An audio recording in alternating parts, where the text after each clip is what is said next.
Hey everybody, it's Rajesh here. Intane here. Welcome to our podcast, Baskets of Knowledge, Chats with a Difference. In our podcast, we invite guests from around the country and around the world to talk about how they got to where they're at the moment. It's about a journey, it's about an experience, it's about their life. Culture, everybody. Welcome to another episode of Baskets of Knowledge. This is episode number 90, I think, for those of our regular listeners. Thank you for listening on. No Tane today. Tane is up in Rotorua with the girls' team with the national. So good luck to him and his team. Hopefully they do well. And I guess to me today, my monologue is going to be based about something that I learned this week about, and I think I've spoken many times about mistakes. Mistakes are basically, we talk about mistakes and people are like, oh, you failed, you've done a bad job. But to me, mistakes are your first attempt at trying something out. We get ostracized in life about making a mistake and made to feel bad about making mistakes. But I think mistakes should be just scrapped out, the word mistake, and your first attempt at trying. I find that a lot of people that I've worked with or talk to, when they make a mistake, is the reason why they stop doing something is because they've been told off for doing something. And hopefully the world is changing as we develop that growth mindset. So talking about growth mindsets, I'm very, very privileged and very, very lucky and very, very honored to have our guest this week. I have been very lucky to have met this young man many, many years ago, and then have followed him silently from the background. But let's invite and welcome to our podcast, Hadi. Welcome to the podcast, Hadi. Hello. Great to be here. Fantastic. Hadi, before we get into the conversation, do you want to tell our listeners a bit about who you are and what you're doing at the moment, and then we'll get into your story? Yeah, fully. We'll do. I mean, before I do that, I just want to say, me and my flatmates were all big fans of Prajesh. You're like a household name in Dunedin, and you're like a household name in our flat. There's actually, I think at one point they wanted to crash this call, so I don't know how that'll go, but I'm sure they can.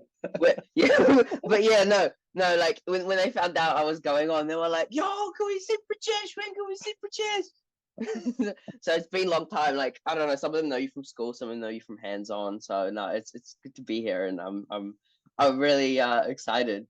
It's definitely been a while. That's very kind of you. It's very kind of you and your flatmates. I'll have to come visit you guys, hey? Yeah. Yeah, you had to come visit our flat. This is an official flat invite. Well, next flat warming, you're invited. Brilliant, Dan. Lock it in. Yeah. Yeah, all right, lock it in. Yeah, so a bit about myself. All right, where do I start, eh? Tell us where you're at the moment. Just let's go right now. Then we'll go to the what I'm doing now. Yeah, so at the moment I study finance and economics at Otago, Dunedin, as I'm sure many of your other people that have made appearances on your podcast do. But currently also to the side of that, on the side, I also run a small startup with my mate Owyn, who's actually been on your pod before. We started Remojo Tech, which we started way back in high school. So we helped to start a charity called Recycle a Device, which aims to enable digital equity across Aotearoa by training rangatahi how to fix, repair, refurbish laptops, and then those laptops are then donated to those in need. And then since then, the initiative's kind of grown, and Remojo Tech is one of the contractors that supplies trainers, consultancies, tech services to Recycle a Device. And so now we've sort of grown to a pool of, I guess, our teams like over 10 folks working with us. Alongside Owyn and myself, we have the privilege of traveling the country, meeting young ones every day. It's a very, very satisfying job, and but also a very, very time intensive one. So I don't know if I'm able to do Udi justice all the time, but I'm sure Prajesh, you have some insight into that, of like getting to travel the country, to meet young ones while also studying, something like that. So no, it's good fun. Yeah, and then I guess since then it's sort of grown. At the moment, I think we've donated like over 1,500 devices to date. We had over 4,000 device donations, trained over 700 students. And funnily enough, there is actually a workshop that's upcoming in Dunedin, the first ever Dunedin workshop on the 30th of on the 30th, and that one is going to be fix one, keep one workshops. So as opposed to our traditional workshops, where we help establish a club at a high school, we'll go in and we'll actually help people fix and keep a laptop on the same day. So it's kind of similar to, you know, what's the Malcolm Trust people that do the bike thing with Te Oraka? It's kind of same idea as that. So that's sort of like a new model we've pivoted towards as of recent. But yeah, I mean, this whole idea really started in high school. It actually started as a little club. So we used to just, it was a nerd fest in a little like science room. Honestly, we'd probably like open the drawers and play around with chemicals we weren't really allowed to play with while we were fixing laptops. And since then it sort of grew on, and then more people joined the club, and then we had to be a bit more legit and actually, you know, take care and whatnot. Yeah, no, I think eventually the kids that came after us that ran the club got kicked out of the plant room because they got up to trouble apparently. But you know, I think the fact that we didn't get kicked out shows that we were discreet enough. You know, we were good at what we did. Exactly. Yeah. If you're gonna be, I have a saying, you know, be good or be good at it. You know, so no one's saying you always have to be good, but Yeah. whatever you're doing, be good at it, right? So you were being good at being naughty, and you naughty. It's not wrong. It's not wrong if you don't get caught. You know. Exactly. Yeah. Exactly. That's what I say as well. Get into trouble all the time. That's awesome. There's so much in there for us to segue into. And I guess the first question for me for you, Hadi, is if I met you when you're in year 11, when you were skipping class and, you know, coming to my awesome talks. If I said to you at year 11, hey, Hadi, as a year 11 Hadi, in 4 years' time or 5 years' time, you'd be not just studying, but you'd also be running and being part of an organization that is impacting a lot of young people. What would you have said to me at that point in time when you were asking me all those questions? Well, if you said that to me, I would probably be like, running a big, awesome organization. Yes, I agree with you. Impacting young people, hell no. Yeah. I wouldn't have seen it. I wouldn't have seen it like go towards that, like, because I guess it's always kind of been in my blood that I want to you know, like start something big. Or I was always sort of from a young age quite entrepreneurial, especially in primary school, where I used to like buy erasers off AliExpress and sell them to my mates. I had like weird fixations with random hobbies, like melting aluminium in my garage and that kind of thing. And so I don't know, creating a big well, not a big organization, but an organization of some kind, and getting to work with awesome people, I was like, yeah, no, I can see that happening. Working with young ones, bro, who wants to do that? No, I don't believe you. Yeah, it's crazy. And talking about that, is this something that's part of your family? Is, you know, the entrepreneurial spirit, or is it just something that's just really uniquely you, or is it a family thing that's come through? Oh, I don't know, eh? I think if anything, it would be quite the opposite. Just Yeah. Given the fact that both of my parents grew up in like wartime Kuwait, and so my grandmother raised my father with the sort of pick the path of least resistance, and also pick the safest option, because you never know what will happen. And so, you know, get a job, settle down, you know, just follow the most conventional route possible and just build it up slowly. And that way you have a solid foundation, a solid base. Don't be doing no shortcuts, no fancy investments of that kind or whatever. Because you know, they had a pretty decent life before the war, and you know, when it broke out, they lost everything. So, you know, whatever money they had in the banks, gone, disappeared. Houses they own, gone, disappeared. So I guess almost it was like a reaction to seeing my parents being not very risk averse, I guess. Yeah. And I guess this what happens, right? When you, like you said, your parents were living a life that was in all terms, you know, comfortable, and then something disruptive just comes in and just takes it all away, and you have no say Yeah, over that. 100%. And for you, I guess in your world, you've done something totally the opposite. You are living a comfortable world, and you're disrupting the world by your thoughts. You're going, hey, wait a minute, if the world is going this way, why can't I do things a bit disruptive? Yeah. And I think that's also like a reflection of sort of my weird hobbies and hyperfixations over the past years, like over the years. Like like I nearly killed myself a couple times, I'll be honest. Like not on purpose, right? Excluding the time that I was nearly hit by a bus because I don't look both ways, but that's a story for another day. But you know, it did happen. So what happened is I bought this. I built like a metal melting furnace. Well, actually, first of all, I built one. As you do. And it How, was how old were really you? janky. Like, How old were oh, you? I think it was like year 9 or 10. Oh, okay, cool. As you do as a And year nine. my Yeah. parents weren't encouraging me, but my science teacher was. Yeah. And so it was like, it was really janky because it had like a hair dryer that was attached to it. And the hair dryer would blow air, and then the hair dryer would like slowly melt from like the aluminium backfiring and everything.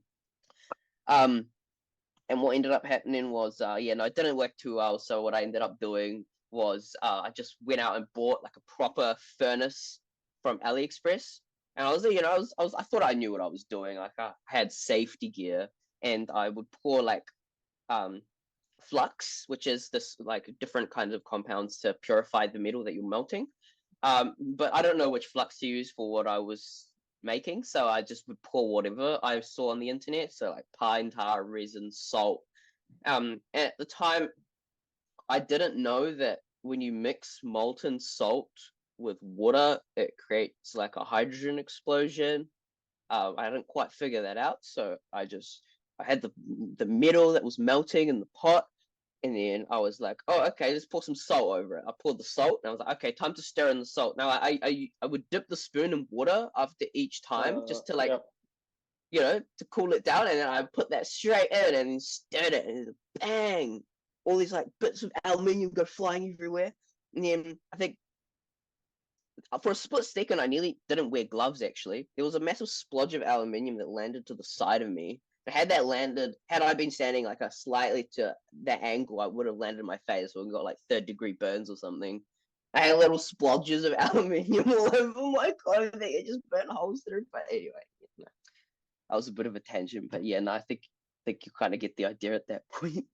But I that's didn't tell really my parents. how how did you hide that? How did you hide that from them? Oh, I just picked up the metal after it cooled and chucked it out. Like, yeah, just another day in Hadi's life, right? Another Yeah, day in yeah. Hadi's life. Yeah. And so that's I mean, that's obviously is a is a segue to how your life has been with you just trying out things there. What is the inspiration for what you're doing at the moment? So you think of Remojo when you first started, and you said you were doing it in the plant room, but obviously as you were doing it there, you would have thought, hey, young enterprise, this is a cool idea to go on. Was that the segue, or was it another idea where someone says, hey, this is a good idea? Would it come from internally, or did it come from an Yeah, external? yeah. So the way it worked was basically we were part of this club that we started in year 9, and it was, I don't know, it was the day before lockdown or something.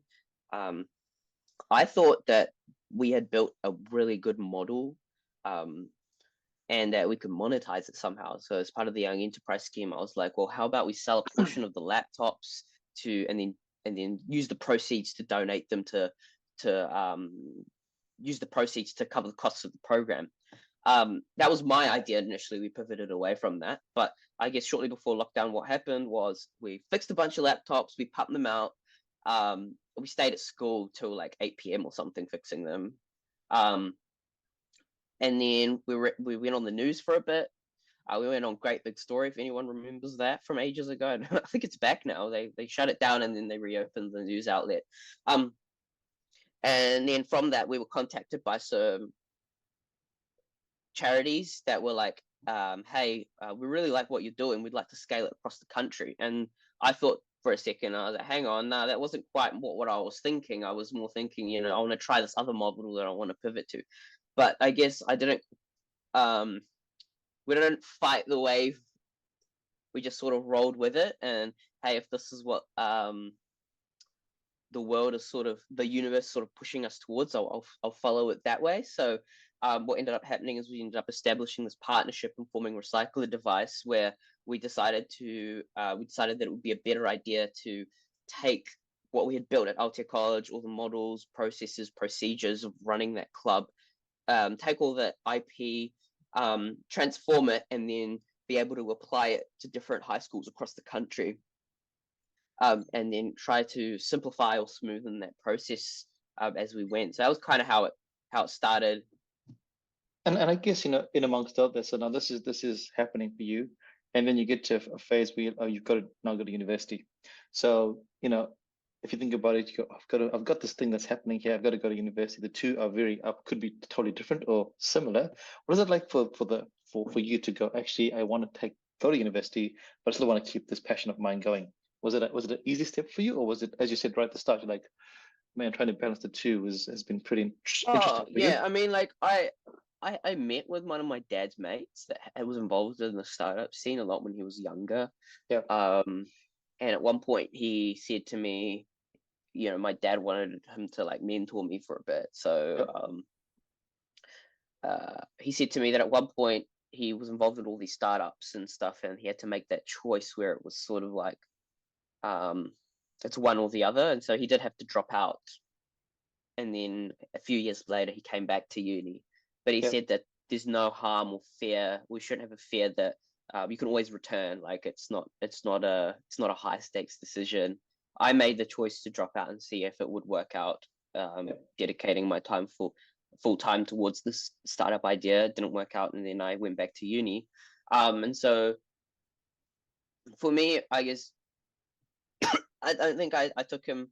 He said to me, yeah, you might reach a point where you have to make that choice if it's one or the other. And to be honest, I didn't take that as seriously as I should have, because I was like, oh yeah, no, I'll be fine. I'll be able to do both. But nah, for me, it's not that easy to be completely honest. And I guess what I would say is I've definitely seen a lot of those like online, you know, entrepreneur gurus on the gram saying that the only way to actually get successful is like not to half-ass it and not to have a side hustle, but to make it your main hustle, to just go all in and show some commitment. I think there is some truth to that, but at the moment I'm just sort of in that kind of in flux at the moment where I'm a bit scared to make that. And I guess it's hard because both are so different in terms of you getting skill set from one, and one is practical, that it's hard to choose between what is right. Well, there's no right or wrong, which is the way to go.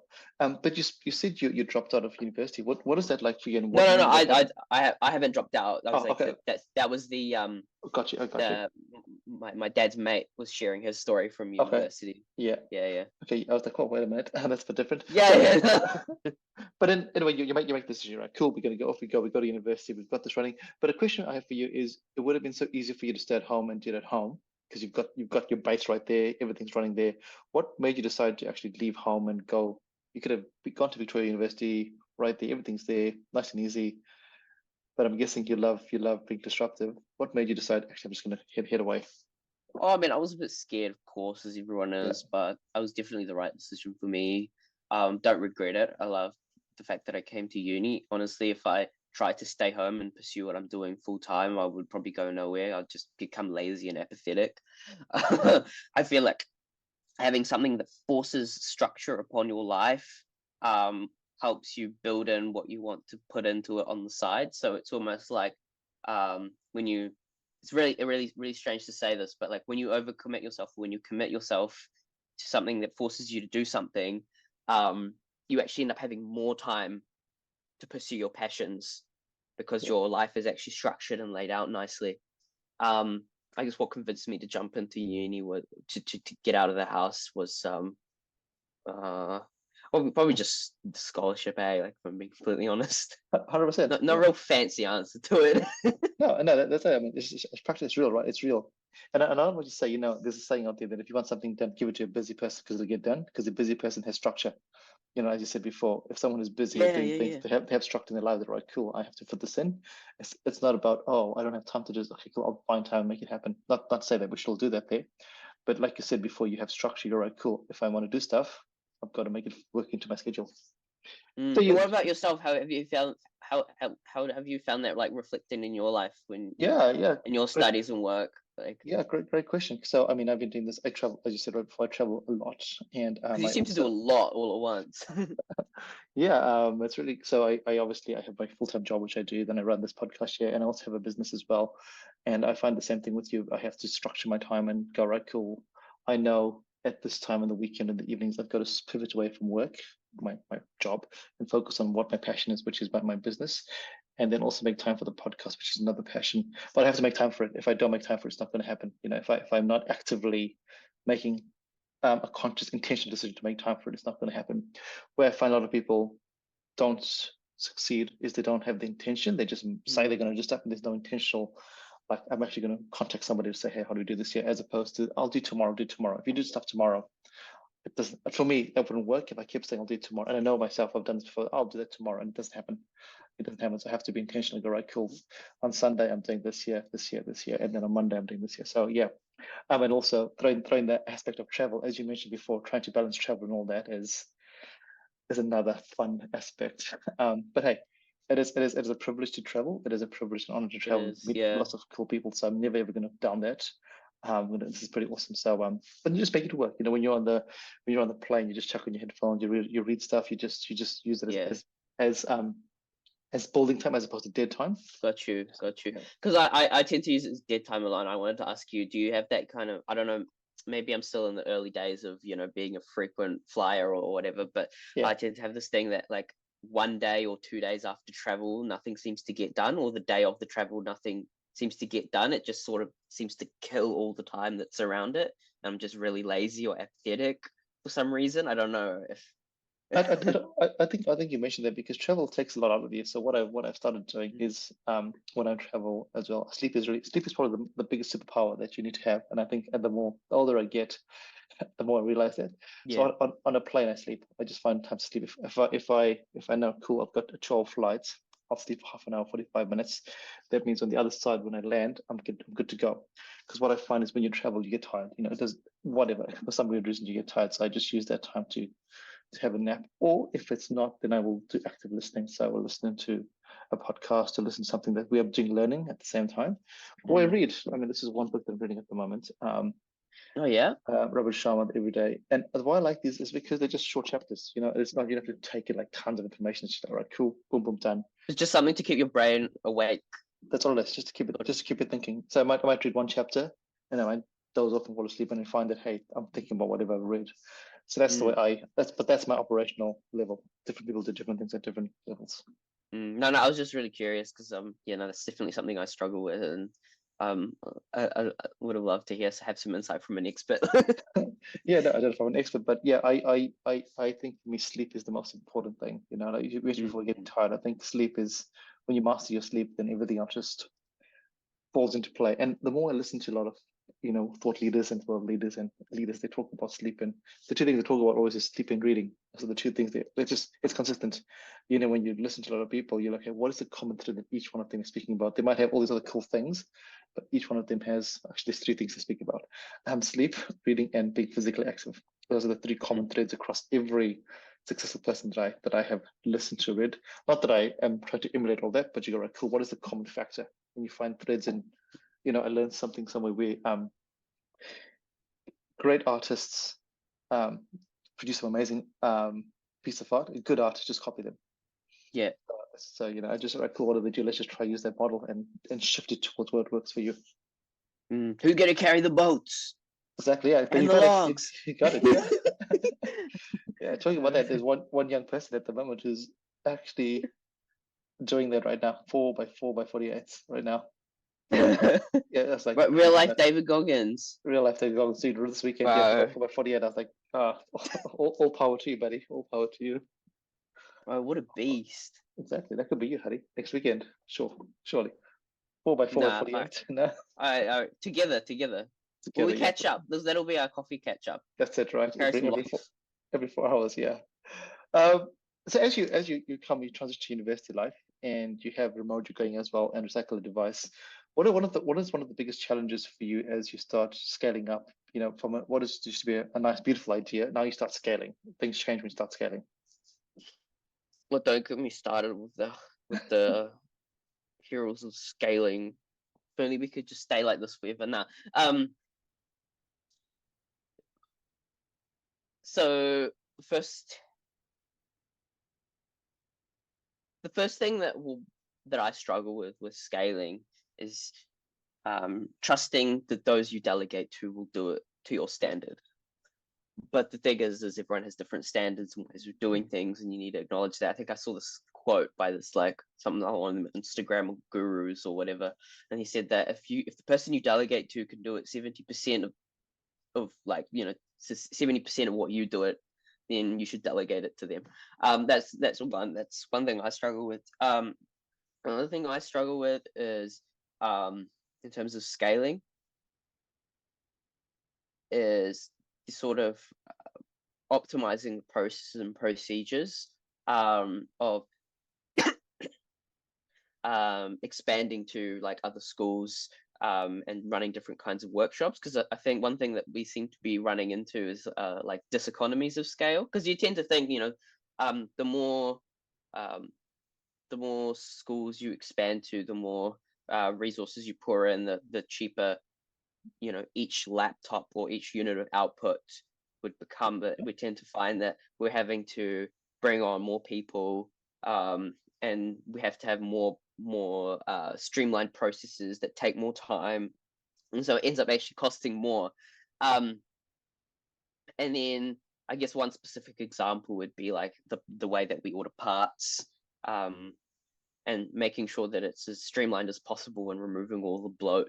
So that's basically what I mean by ordering parts is when the schools actually go to order parts for their laptops, what process they go through to do that. Another piece of trouble that we've run into scaling is the actual upskilling of new trainers that we onboard. So I tend to find that when we bring on a new trainer, it takes it's understanding that it's always having that uncertainty of whether they'll stay around after you've invested so much time, money, and effort to getting them to a standard of which they can perform well. So that's why I've always been a big believer in you should always like look after those you work with, pay them above market rate, make sure that they're well looked after, because at the end of the day, the best talent will. That's how you'll be able to retain the best talent. It did take me a while to understand that, but I think so that's another point there. And then another area is also how do you efficiently hand off your knowledge, processes, procedures to the person that you're training or onboarding without it being to detriment of your own productivity, because in the short run that's going to start to impact my output and my goals in the short run as well. And so it feels a lot of the time that when you're trying to scale, feels like everything has to slow down before it speeds up, and there's never a certainty that it will speed up. So it's I guess part of it is having that conviction that if you know you're doing it right, then it will work out in the end, even though it seems like it's not in the short run. And I guess it's hard because it's your baby, right? It's yours and Owyn's baby, and trust it to somebody else's entrepreneur. Like, actually, this is so close to us that if it goes wrong, it's not about your names, whatever. It's about the ethos of what you're trying to do, and trusting humans is really quite hard unless it's an innate nature. You trust people that you know, and if you don't know somebody, you're afraid that, hey, this is. We all do that there. We all do that there. If you take the greatest people in the whole wide world, trusting someone to run your brand is crazy, crazy, crazy hard. But hey, I guess that's one of your learnings as you go forward. And I guess if we flip that, you spoke about the challenges. What have been the amazing the celebrations that you've had from scaling up or the process of scaling? Oh, I guess celebrations are probably just like start listing out like things we were finalists for or awards we've won or that kind of thing. But yeah, aside from doing that, I think me sitting here and just like listing out all the things we'd be finalists for, all the awards we won. This is that's one thing, but I think the thing that hits home more for us is seeing firsthand the impact that we've had. And that sounds really cringy, but let me actually like provide some examples. So there was a case of a student that hadn't shown up to school for like 12 weeks or 12 months, I can't remember. But Recycle the Device, after the program was run, he showed up to school for one day and he said, why can't all of school be this way? And so that is sort of a reflection that, some people are very, very, very capable. It's just that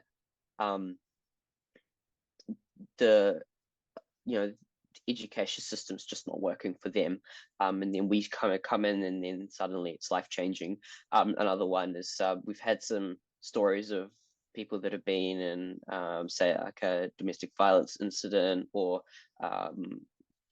had some troubles in the past with that kind of thing, and have no way of getting on their 2 feet, and they're given a laptop and they use that to write their first CV and get their first job. Another example was actually one of our youngest trainers joined us when he was 14 or 15 years old. Oh, wow. And now he works at a tech distribution center. And so they wouldn't have got an entry into, the sort of STEM technology sphere if it wasn't for us going to these high school students that are part of this club and giving them a chance, basically, and trusting them, even though they had no prior background, simply because of their drive to succeed. What was another story? I'm trying to remember this one. It was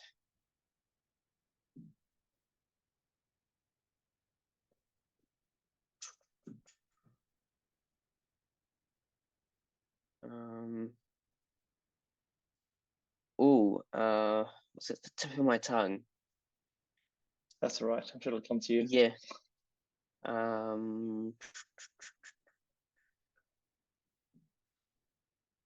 Oh yeah, this was actually a really good one. So we've had a lot of people that have come through the program that say the education system hasn't been working for them. They have they might be, say, neurodiverse or in special needs category, and then they come to our workshops, and a lot of the time they end up actually being some of the most standout participants, in the sense that they're actually the ones that pick it up the fastest and are the best at it.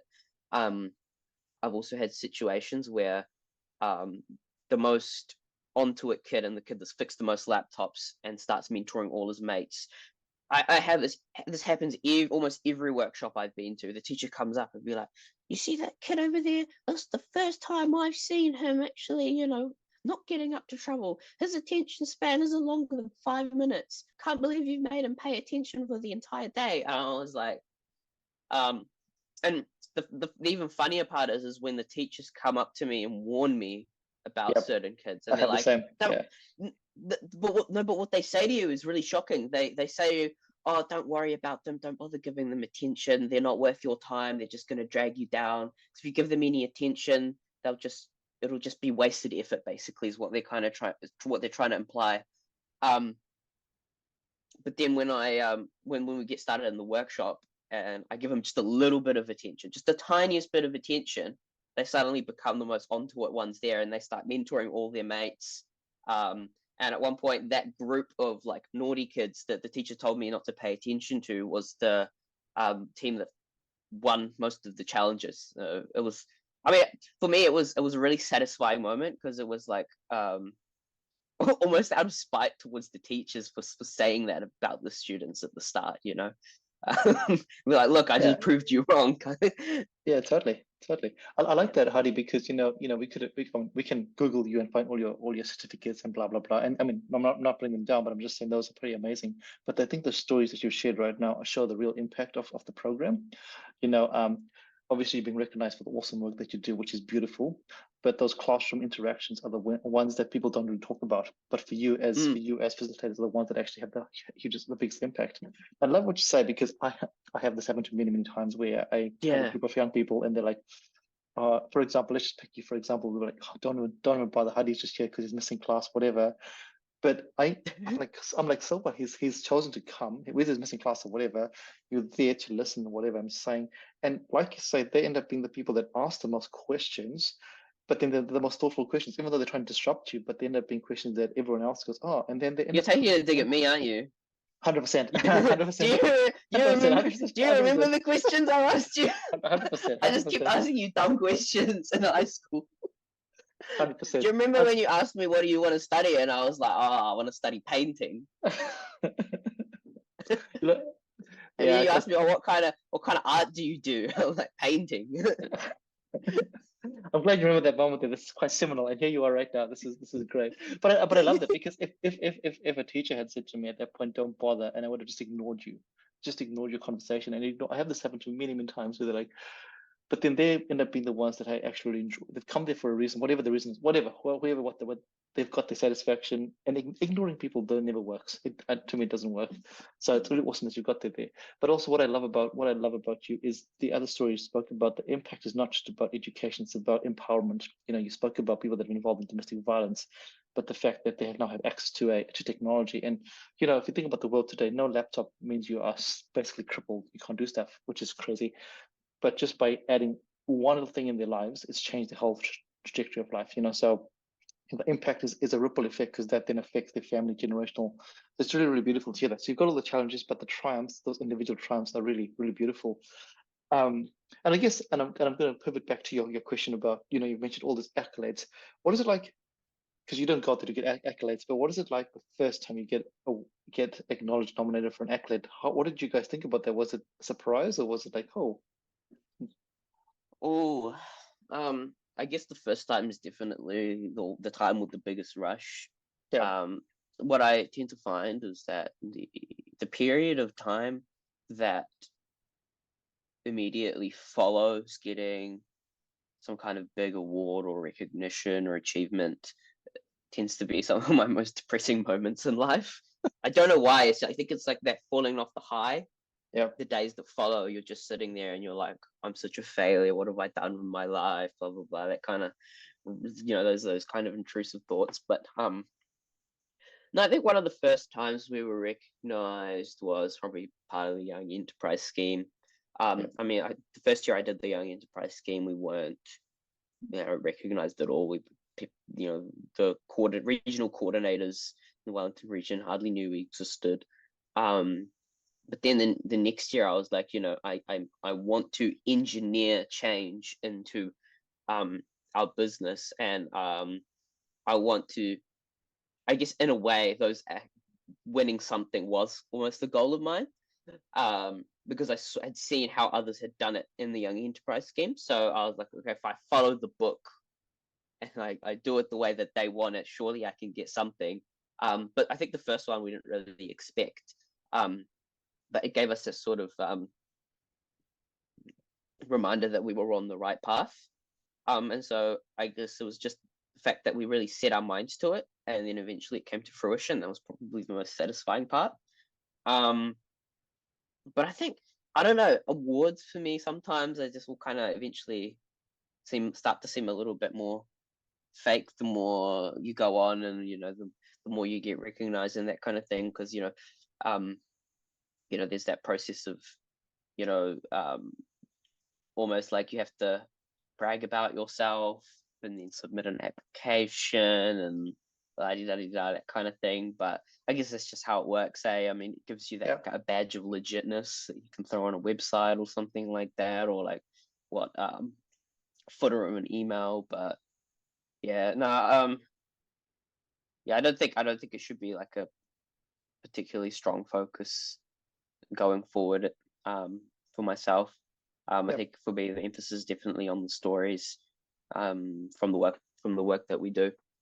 Beautiful. I like that. I guess the world works in this crazy things. You have to have a label to legitimize what you've done, when actually what your action speaks louder than the actual labels. But we've been speaking about 100%. That's what I agree with you. Like, I think I'm very much a believer in your, like, if I do good work, my actions will speak for me.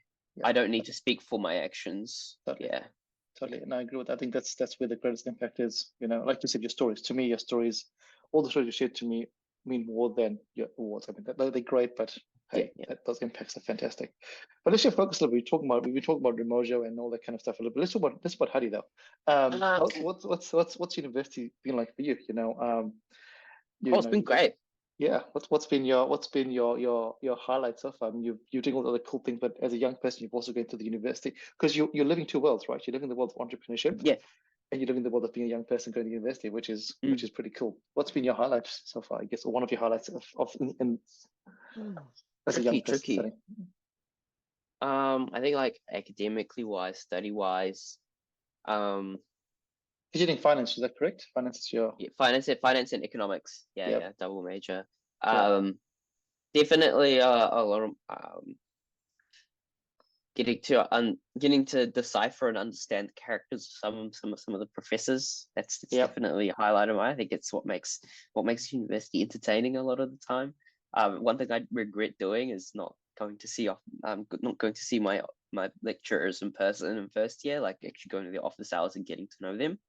Because I think having that relationship with them is really, really important. No, but I think yeah, no, that's my highlight. I know it sounds really, really weird, but it's getting to interact with the professors, the biggest characters. Yeah, I like that because lots of just people so much forget. fun. People forget they're just humans. They're just humans. They're just humans, Yeah, and they 100%. and they have. It's a bit like you have your thing that you really enjoy. They have things they really enjoy, and when you get to know them, they will laugh with you and they'll cry with you, and they're just entertaining. They're just entertaining. And I guess what is it like? What is, as you left Wellington to come to Dunedin, what is the biggest challenge you faced in that first year when you moved away from home? If you can remember that far back, because you're such an old man now. Yeah, I mean, just on the previous question, real quick. I think one very vivid moment of a lecturer that was a bit of a character was this. I won't name them, but they had office hours till 2 a.m. So Oh wow, it was good fun seeing them at 2 a.m. And having chats that hour. But yeah, that's dedication. biggest challenge. That's dedication. 2 a.m. office hours. Dedication. Well, I don't know. I couldn't tell if he was a little bit tipsy or not, to be honest, because it was a Friday evening. We don't judge, right? We don't judge, but like, yeah, go them. I love the spirit. Literally, yeah. Biggest challenge. Oh yeah, no, definitely my biggest challenge was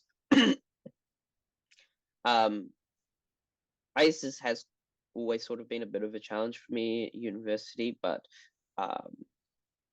I was I reached a point, and I think a lot of people have reached this point, and also because it's kind of compounded by lockdowns, where I'm like waking up at like 4 p.m., 5 p.m. every day, sometimes barely making it to dinner for halls. Not really knowing where the hours of my day are going, being very, very behind, and just feeling like crap. Felt like I was spiraling at times, and just sitting there waiting for that moment where you just get that like random 2 a.m. Like motivation. Those memes, just like random 2 a.m. motivation to do push-ups. Like I'm just waiting for that to come, and it's not coming. And I think part of it was also compounded by I was having some tough times with some medications I was on at the time, or because I'm my anti-epileptic medication, I was having some quite adverse reactions to. And that part of those was that kind of side effect profile, which I've transitioned off those meds now, but some of those side effects still do linger. I have to just learn to manage them at this point. But back then, I guess the apathy, that feel of you feel dread because you can't dread anything. Like it's almost like you've just been numbed, and you want to feel anxious. You miss feeling anxious, but you don't know why it's not there. Yeah, yeah. Sorry, I interrupted you there. Oh yeah, no, it's just because I don't know. Historically, I feel like I've very much been a bit of a anxiety-driven person, and so when that isn't there, and the anxiety turns into stress, I find it very hard to be driven by stress as opposed to anxiety. Yeah, and that's great awareness, right? And that happens. It happens to all of us in the best and the worst of times. But I guess in your scenario, the medications had a huge impact on that there, and you miss what drives you, that lack of stuff. And you got there's two crazy things that you've got: the high of all the professors that you got to know, and then in your first year, obviously just struggling with that whole navigation of what's going on. But now, we finish up next year, don't you? Is that correct? I don't know if my timeline's correct. Next year would be my last year if everything goes to plan, but we'll see how it goes. Exactly. Don't want to make promises. Yeah, no. On the podcast, Hadi said he was going to finish next year. Didn't happen. So obviously remote job tech, and that's really big part of your life. But what are the things that have popped up for you that you didn't realize was going to be part of your life now? Because I did a bit of research obviously before, and I noticed that now you also call yourself a public speaker, so you go out and speak about stuff. Was there something that you did intentionally, or was it hey, I've just started talking about stuff because I've found my other passions as well?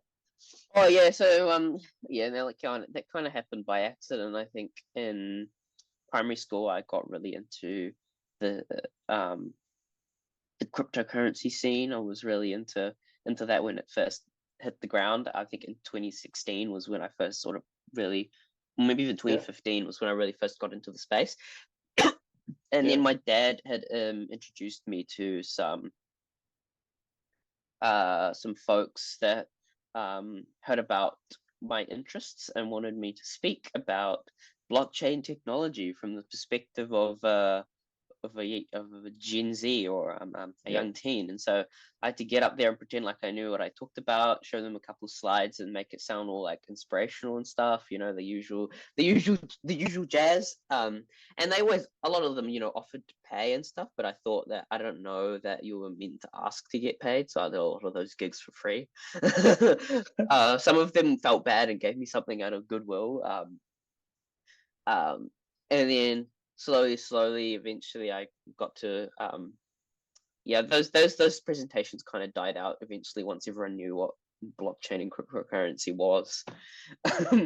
But Yeah, when it was really novel, and I knew I mean, not a lot, but um, more than I knew a average couple person. things. Yeah, more Yeah, than the average person at the time. yeah, Um, it was definitely a good fun, and I got to network, to go to these random conferences with these all like big, bald, scary guys. You know, there's like all these shiny heads staring at you, and you're like, bro, I don't know how much if they're judging me or if they're like you know, in approval of what I'm doing. And then after that, just sort of transformed, and then got to do a couple gigs, part of my work at Remojo Tech and Recycle Device. So I got to speak at the Spark All-In launch, which was a sort of a day for all of Spark's employees to do this sort of team building thing. I didn't quite get the whole jam, but I just did a speech with Owyn. That was good fun. I think it was last year actually. We got to like perform at the Spark Arena. It's probably my biggest one yet. That was good fun. Yeah. yeah. Oh, speaking of Owyn, I have something. I have some. Wait. I'll show you. Um, Go on. just so he's here in spirit. Oh, I love that. Yeah. How do you have a cutout of Owen, a life size cutout? What? Explain the story behind that, Owen. What? I don't know. Should I, or is it better that it's just like a mystery? Oh, I love a story. We love a good story, don't we? Yeah, I'll just leave him here just for the. For the rest We'll of the. have Owen in the steering, staring down ominously at us. This is actually blankly at us here. That's great. Yeah. But the question is, why do you have it in your bedroom? Why do you have a picture? Like, tell us a story. Oh, so I can't actually quite remember. Hey, no, I remember last year we had a cardboard cutout of Dua Lipa at our flat. Not this Yep. flat, it was at a different flat in the valley. And so my current flatmates all knew about that cardboard cutout, and they wanted to surprise me. I can't remember what the surprise was. It might be like my birthday or something. And they made this cardboard cutout, and then they hid him. They wanted to scare me.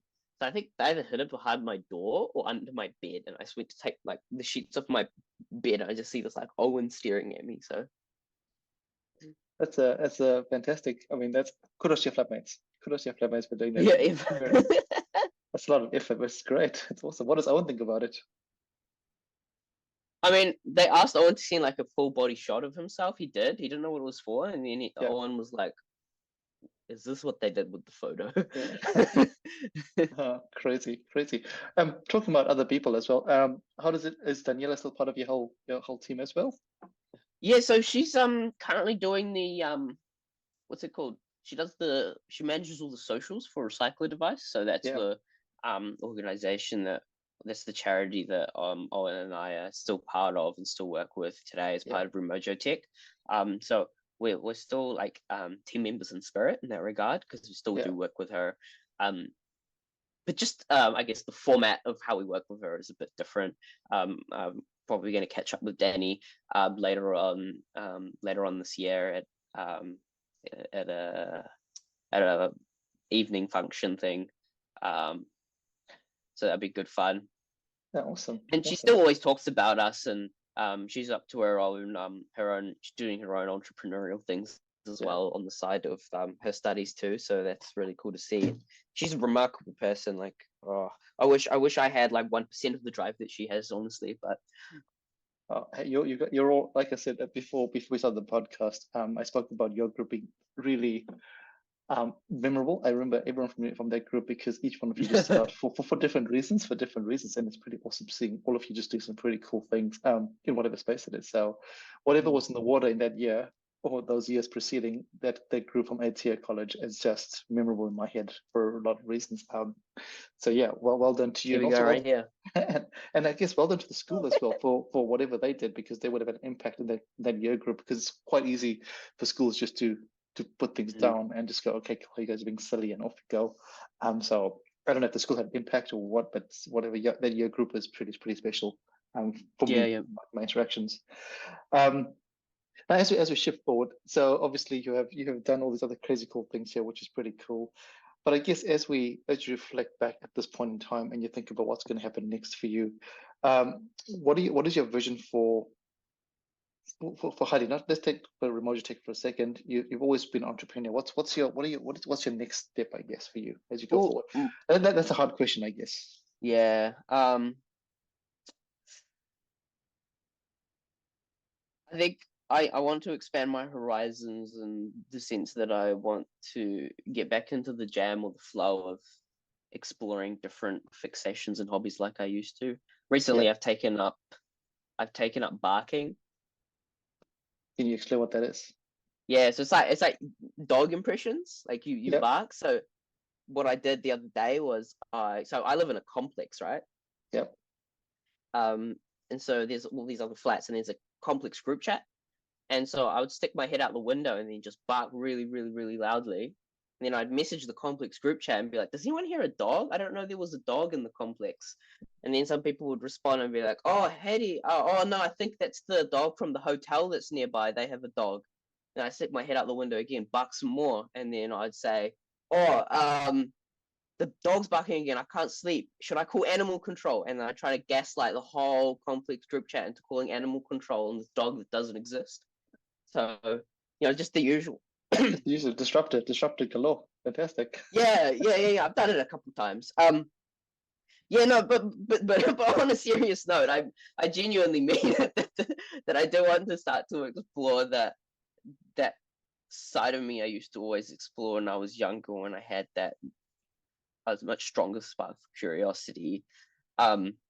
Next steps for me, as I want to take my sort of entrepreneurial aspirations further by actually being able to utilize a bit more of my passions in the work I do.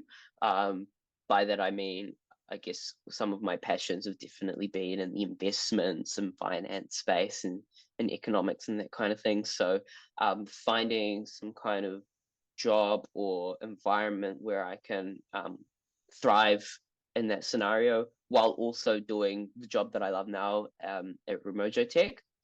Some way of combining everything together. I don't know what form that will take on, but we will see. But definitely something that is very business related, very entrepreneurial. That is the skill set that I want to forge ahead in and grow. I guess that's your natural strengths, right? We spoke about you in your year 9, year 10, almost blowing yourself up as doing something entrepreneurial. So you rather, always when I speak to young people and they tell me, oh, they enjoy blah blah blah blah, and I'm like, I don't care what subjects you enjoy. Tell me what you enjoy as a person, because we're so programmed in our brains to think about, oh, I enjoy biology, I should become a doctor, I enjoy this. But if you scrap that and go, actually, what do you enjoy? What drives you? If I said to you, hey, what drives you? And you go, I love doing this kind of stuff. Okay, cool. This is the thing you should be exploring, as opposed to the subjects that you really enjoy. So I love what you said there. It's going back to your thing, which is those passions that you really enjoy. And I guess being a busy traveling entrepreneur / student / barker makes it pretty hard for you to find time to do barker. that, right? Serial barker, exactly. I'll look out for that there. Hadi, we've been speaking for almost an hour, 45 minutes to an hour now, and this is where we start to round off the conversation. We can keep talking for a long, long time, but our podcast is called Bastards of Knowledge, And every week we invite our guests to share one piece of knowledge they'd like our listeners to hear. You've shared tons of things, but is there anything particular that you'd like to share to our listeners and myself as well that you'd like to bring to our basket of knowledge? Good question. I should have prepared something earlier. No, this is what we do. We do it on the fly. Everyone says the same thing. Yeah. Everybody does the same reaction. Everyone says the same thing. All right. As in the reaction is always like, Okay.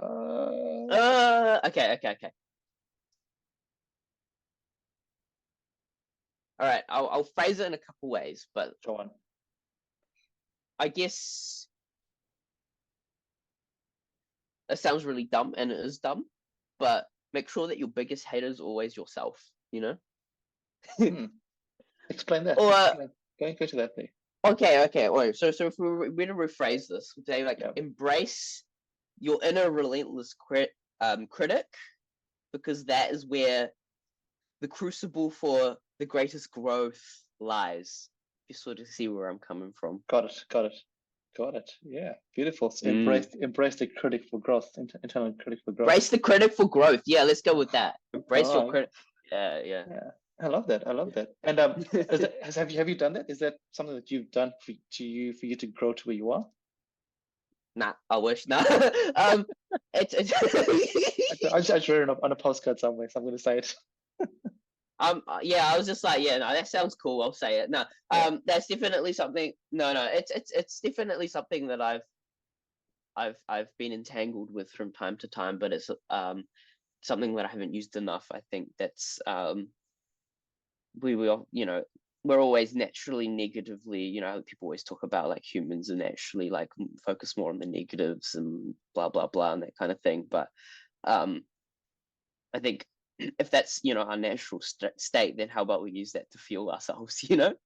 That should be our energy. And I think that goes back historically to why I said earlier that I've always been like an anxiety-driven person as opposed to a stress-driven person, and why I had a lot of trouble when that anxiety button was sort of switched off. Yeah, I love that. I love that because you just said that humans are innately we doubt ourselves all the time, but if you lean into the doubt, that becomes your driver to prove yourself wrong. To prove it's your fire. Yeah, and I think I know I'm talking a lot here, but I think one thing I noticed recently is I had a couple situations where I had a lot of self-doubt because I felt like I did everything right, and then slowly the outcome wasn't turning out the way I expected it. But I think it's having that conviction that if I know that I have done it right and I stick it out, in the long run, the tree will start to bear fruits, even if the tree might get sick along the way. And so soon enough, just because I was patient and I waited it out a little bit, I was sort of vindicated. I've sort of vindicated myself in a way, if that kind of makes sense. Totally. And if we use the whole tree analogy for a second, you don't plant a seed and expect the tree to grow straight away. This tree's got to take some time. It's got to be battered around by the wind or whatever for it to get stronger. And if we just every time the wind comes, we go, oh, let's just give up. You're not going to have a strong tree. So yeah, I love your analogy. We're going down that David Goggins theme again, eh? Totally. Yeah, you got to start the way you ended, right? So we got to end the way we started, right? Yeah. Who's going to carry the logs? Exactly. Who's going to carry the logs? You chop down the tree. Exactly. Full circle right there. Yeah, full circle. How crazy! Awesome. Do you mind if I ask you a quick question? Sure. Oh, it's not going to be a quick question, but I'm very, very curious to your insights here, because this is sort of a dilemma I've been having. And so, what's better than trying to extract some free consulting hours from you? Free. All right, I'm gonna have an inbox. I'm gonna invoice on my inbox after this. 100%. Okay, so at the moment, us at Remojo Tech, we're at a bit of crossroads. It's because we see growth in what we're doing, but we feel like eventually, once we've built this sort of skyscraper and recycler device and everything is standing up on its own, we've built this amazing model, processes and procedures, and we're able to actually take a step back from what we've built. And that's just sort of an inevitability on the journey that we set forth to do. I mean, I'd love to stay in it forever, but there is a certain point where I think Owen and I feel like we're going to reach where there just isn't any more growth for us. And when I say us, I don't mean us as individuals, but I mean us as in what Remogitech has built and contributed. And so what we've been thinking is we want to sort of pivot again at some point in the near future and take all the models, processes, procedures, and skills and expertise that we've built, and try find other ways to add value in the tech or education sphere, which we've thrived in over the past few years. But towards, like, say, different organizations. And so the other day, Owen and I were having this wee debate as to what makes you a valuable educator, or what makes you a valuable consultant. Because there's almost like there's sort of two brackets, which is sort of like the double digit area where, and then there's that you get to your triple, quadruple digits when you're consulting. And Owen said to me that his perspective was the more abstract your offering is, the more you can charge, because if you're just answering the question directly, you can't charge as much because the answer is too obvious. So you almost have to like obfuscate the answer and then make it sound fancy, and then, you know, sort of present that in that way, and then that's when you can charge crazy amounts of money. And then my perspective slightly differed, because I always used to think that education and consultancy, which sort of go hand in hand, with the value always comes from delivering something that is freely available, but faster and more efficiently than the competition. Yep. And so I guess with that context in mind, what are your tips based on your expertise and skill sets for adding value as an educator or a consultant? What a And great say, question. I don't know, tech space, maybe not just the tech space, maybe, you know, in general Yeah. terms, or if you want to apply it specifically, that would be even more helpful.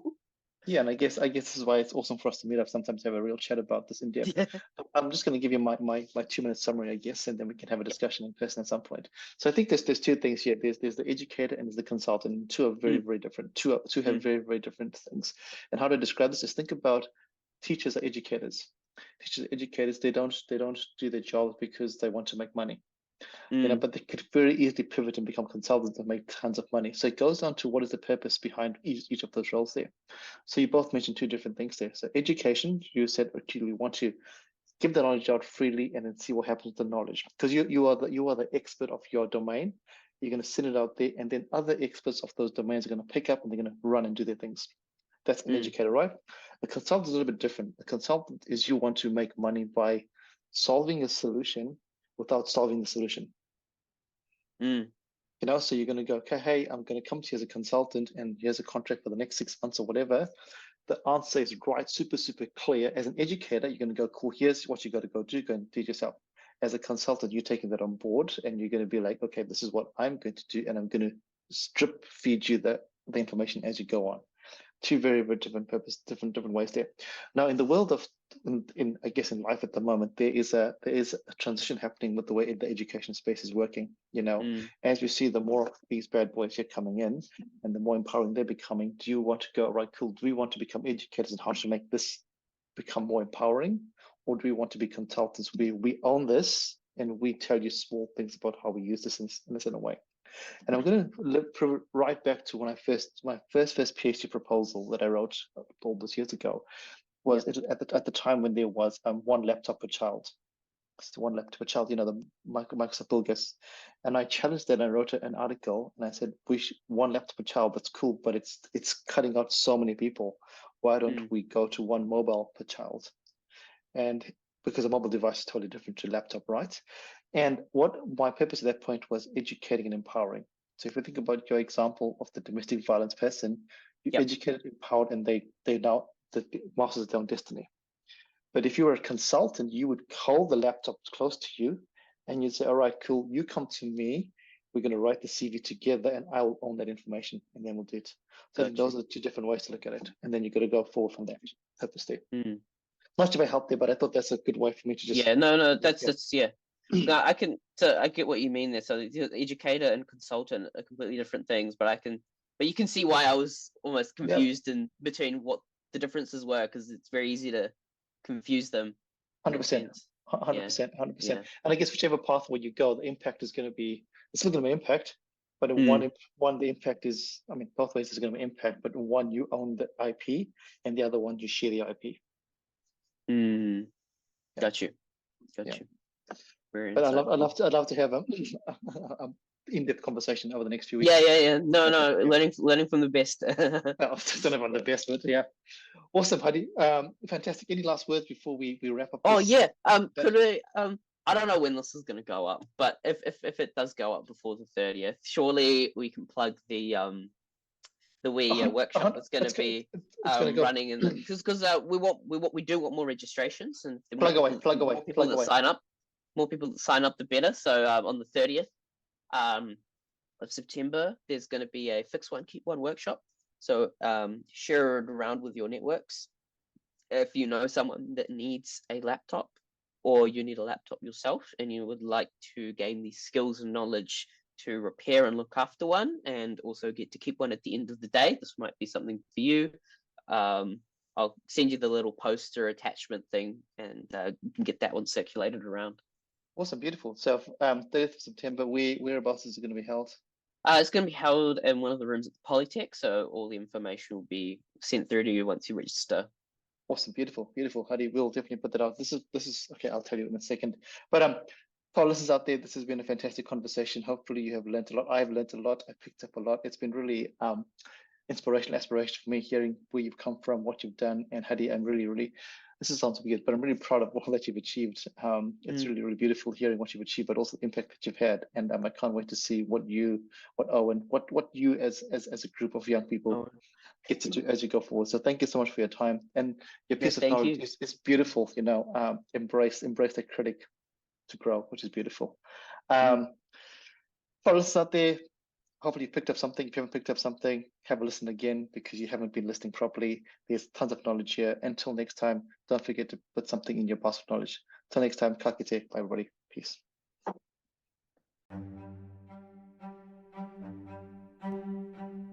Thank you for listening to Baskets of Knowledge. Yeah, we hope that you found something useful to put into your basket of knowledge. And as we said before, remember to put something little into your baskets of knowledge every week. And as always, feel free to like, comment, and share this podcast. Thanks, everybody. Bye.